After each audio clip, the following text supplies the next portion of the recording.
To this matter now, the Divisional Commissioner for Visible Policing Maropeng Mamotheti has raised the alarm over the persistent targeting of police officials. More than 70 police officers have been murdered in the 2024-2025 financial year. I beg your pardon. Mamotheti says work is well underway to intensify measures to protect officers and ensure operational readiness. She made these remarks at the SAPS National Day of Prayer earlier today amid growing concern of the safety of those tasked with upholding the law. Too often, our members become target of ruthless criminals who have no respect for human life, the law, or those who enforce it. The continued attack of police officers remain a matter of grave concern. We strongly condemn the brutal attack and remain committed to relentlessly pursue those who commit such crime, no matter how long it takes, but we know we will win one day. The safety of our members is a top priority. We continue to implement strict preventative and proactive measures, ensuring operational readiness through training programs that we are having, the skills development, and the provision of advanced protective equipment. Well, Zola was at the service, joins me now in the studio. Zola, good to have you, and thank you very much for coming on. I hate to use the word, but maybe that's where we will begin. What was the mood of the service? Well, Thabo, I can tell you that it was quite a somber atmosphere because more than anything else, more than the prayer itself, it was also a moment to, remember those SAPS members who died in the line of duty.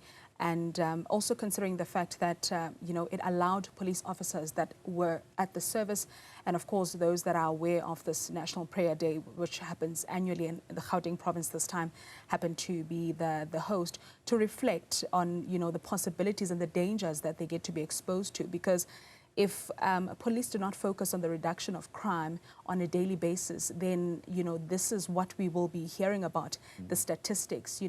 More than anything else, these people are, brothers, they're fathers, they've got families at home, and they get to be exposed to danger on a daily basis. So it wasn't really a good mood, but it was, a moment and a platform for SAPS members also to be reminded, of their duty, and also those that are at higher positions to rethink their strategies in terms of assisting them in terms of the kind of support that they do need, because we know that there are also some SAPS members who would commit suicide and kill, some would even kill their intimate partners. I mean, there was a story in Mamelodi of a constable who turned the gun, to himself. So there's a lot of those cases that we often hear about, and such platforms really are a platform to reflect on such incidents and really let those, the SAPS top brass to look into strategies that they can apply in order to assist the men in blue on the ground. Concerning a terrifying reminder from the divisional head of the persistence of these attacks, what is she looking at in terms of numbers when you look at the financial year we are in? I mean, she did mention that we're looking at over 70 police officers, and I mean, these numbers are growing on a daily basis. But Thabo, when you look at this, the only what could possibly solve or reduce these numbers, because she did mention that we have seen a reduction from 2023 up until this point, which is, of course, a good sign.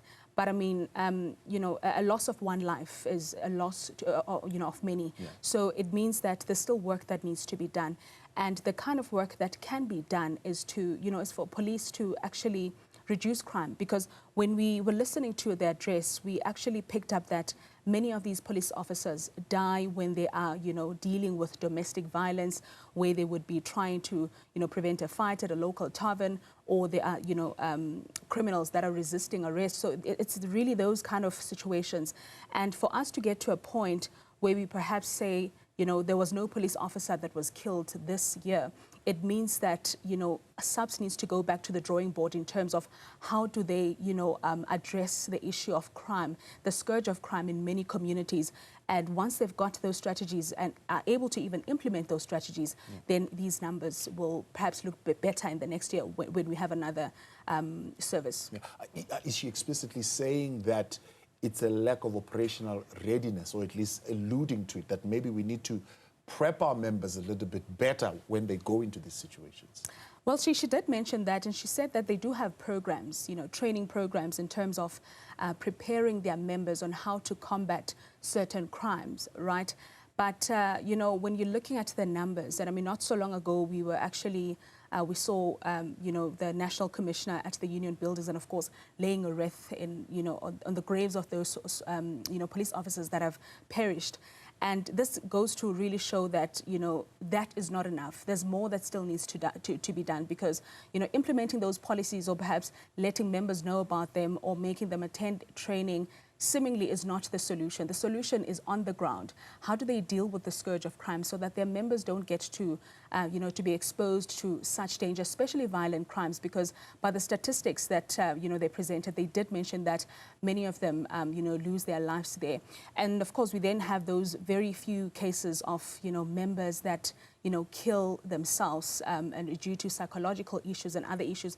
That's the kind of support that she did mention that they will look into, because it really shows that some of them are not making use of the services, psychological service or employee wellness services that are provided by the SAPS, because that's where they get to be quite useful. Yeah. What happens when they come out of these services? I mean, there's a growing concern. There's a recognition that there needs to be some proactive measures put in place on operational readiness, use some of the services that are there to support you. But do they just go back and it becomes business as usual, or there seems to be a more focused approach to a preventative kind of outcome? Thabo, it would have been great perhaps to hear from an SAPS member, who is on the ground, an ordinary constable who will say, I've attended a session and this is what I've benefited from the session, or I've attended the session and basically I left the room the same, because one wouldn't really understand, or maybe get, really get to see if they are effective if the people on the ground are not really, sharing their experiences. But we understand that through these prayers and, of course, engagements with, the community and also faith-based structures, they will then get to sit down and see what can be done, And also this really, took us back to an issue of the relationship dynamics between the community and the SAPS. Yeah. Because I wanted to come to that. Do communities get involved in these services? Are they exposed to the kind of environment that is discussed here? Mm-hmm. Well, it's only through these, these kind of events that they get to be involved and really get to understand that police officers are human beings before everything else. Therefore, it is also important that they get to play their part, in terms, they can play their part in various ways. It could be reporting crime and also getting to, just playing their part to prevent, police officers basically losing their lives in situations where, situations that could have been prevented by community members. So these kind of events are actually an important reflection, because that's where the SAPS and also all the relevant structures get to go back to the drawing board and see what can really work to avoid these numbers that we get to sing about on a daily basis, and that wreath-laying ceremony that is a constant trigger to the family members who have lost their loved ones in the line of duty. So through the national prayer, they were able to, of course, speak to the SAPS members that were in attendance, and also urge them to come forward if they need any kind of support, from their employee wellness center, because the services are there. But the question is that, are people making use of those services? Zola Sholwana, I appreciate your time. Thanks so much for coming on. And